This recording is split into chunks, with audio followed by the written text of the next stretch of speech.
आज हम संत मत्ती के सुसमाचार अध्याय 6 वाक्य 7 से 15 तक मनन चिंतन करते हैं। विशेष रूप से हे हमारे पिता जो स्वर्ग में है प्रार्थना के बारे में। ये प्रार्थना क्रिस्त शिष्यों की प्रार्थना है। इस प्रार्थना को प्रभु का प्रार्थना कहते हैं क्योंकि इस प्रार्थना रीति प्रभु यीशु ने हमें सिखाया। संत लूकस के सुसमाचार अध्याय 11 वाक्य 2 से 4 तक भी हम इस प्रार्थना देखते हैं। इस प्रार्थना स्वर्ग राज्य के नागरिकों की प्रार्थना है। कलीसिया जो हमारे परिवार है, इस परिवार की प्रार्थना है। कुछ साल पहले कैटेकिज्म ऑफ द कैथोलिक चर्च, हमारे कलीसिया के तालीम टेक्स्ट हम बोल सकते हैं, कैटेकिज्म बोल सकते हैं। उस कैटेकिज्म टेक्स्ट में हम देखते हैं पैराग्राफ 2777 से 2802 तक इस प्रार्थना के बारे में बताया गया है। इसमें 2783 में हम देखते हैं हे हमारे पिता प्रार्थना हमारे बारे में और ईश्वर के बारे में हमें सही जानकारी देते हैं, क्योंकि हम ईश्वर को अब्बा पिता बताते हैं। अगर ईश्वर हमारे पिता हैं तो हम ईश्वर के संतान हैं, स्वर्ग राज्य का नागरिक है। संत पौलुस के रोमियो के नाम पत्र अध्याय 8 वाक्य 15 एक बार आप पढ़ लीजिए। उसमें यह कहते हैं जो लोग आत्मा से संचालित है वे सब ईश्वर के पुत्र है, जिससे प्रेरित होकर हम ईश्वर को अब्बा पिता पुकारते हैं। प्रार्थना हमारे बारे में, प्रभु के बारे में हमें जानकारी देते हैं और बाकी लोगों के बारे में भी हमें सही जानकारी देते हैं, क्योंकि अगर ईश्वर हमारे पिता है तो हम एक दूसरे का आदर सम्मान करना है। हम सब लोग ईश्वर के स्वर्ग राज्य का नागरिक है। इसलिए संत पेत्रुस अपना पहला पत्र अध्याय 2 वाक्य 9 में कहते हैं आप लोग ईश्वर के चुने हुए वंश, राजकीय याजक वर्ग, पवित्र राष्ट्र और ईश्वर के निजी प्रजा है। इस प्रार्थना 7 प्रार्थनाओं का सम्मिश्रण है।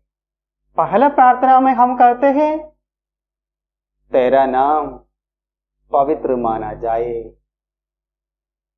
परंपरागत कलीसिया के सीख में हम पढ़ते हैं लतीनी भाषा में आद मायोराम देई ग्लोरियाम। हम जो कुछ करते हैं ये सब ईश्वर के महत्व के लिए है, हमारे महत्व के लिए नहीं। दूसरा प्रार्थना है तेरा राज्य आवे।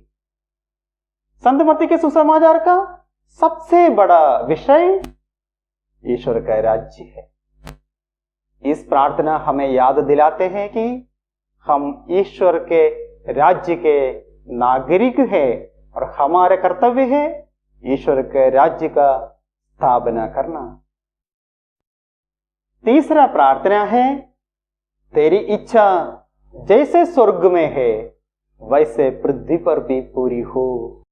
इस दुनिया में ईश्वर के सपने पूरे करने का जिम्मेदारी हमारा है। संत पापा फ्रांसिस इस साल को विशेष रूप से संत यूसुफ के लिए प्रतिष्ठित किया है। संत यूसुफ ऐसा व्यक्ति है जो ईश्वर के सपना पूरा करने के लिए अपना नींद छोड़ने वाले हैं। हम हमेशा इस बात को देखा अध्याय 2 में और 1 में कि वे सपने से उड़कर उसी रात को तुरंत ईश्वर की आज्ञा का पालन करने के लिए कोशिश करते हैं। इस प्रार्थना करते समय संत यूसुफ का जिंदगी हमारे लिए प्रेरणा स्रोत बने। प्रभु का इस प्रार्थना का 14 भाग है। अध्याय 6 वाक्य 11 में हम देखते हैं आज हमारा प्रतिदिन का आहार हमें दे। हम पूरे साल का आहार के लिए प्रार्थना नहीं करते, पूरे महीना के लिए नहीं, पूरे हफ्ता के लिए भी नहीं, हर दिन का आहार का प्रार्थना करते हैं। ये अनाविम यावे का, ईश्वर के गरीबों का प्रार्थना है। बारे में हमने पहले भी बताया है। अच्छे वाक्य के बारे में हम देखते हैं, हमारे अपराध क्षमा कर। ग्रीक बाइबल में ओफेले माता लिखा है।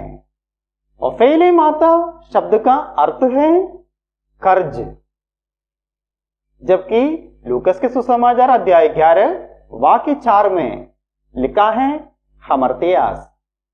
हमर्तियास का अर्थ है पाप।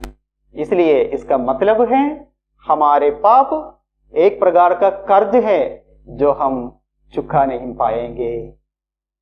इसलिए प्रभु इसके लिए एक कंडीशन बताया है, शर्त रखा है, जैसे हम भी अपने अपराधियों को क्षमा करते हैं।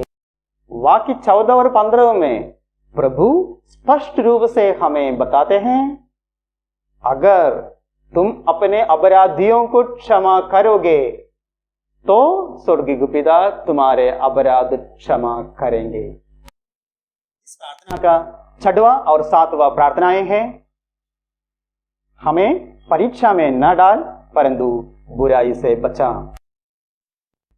इस भाग के बारे में 2 तरह का अभिप्राय है। कुछ लोगों का कहना है हमें परीक्षा में न पढ़ने दे, क्योंकि उनका कहना है कि संत जेम्स का पत्र अध्याय 2 वाक्य 13 में हम देखते हैं, प्रभु किसी को प्रलोभन नहीं देता।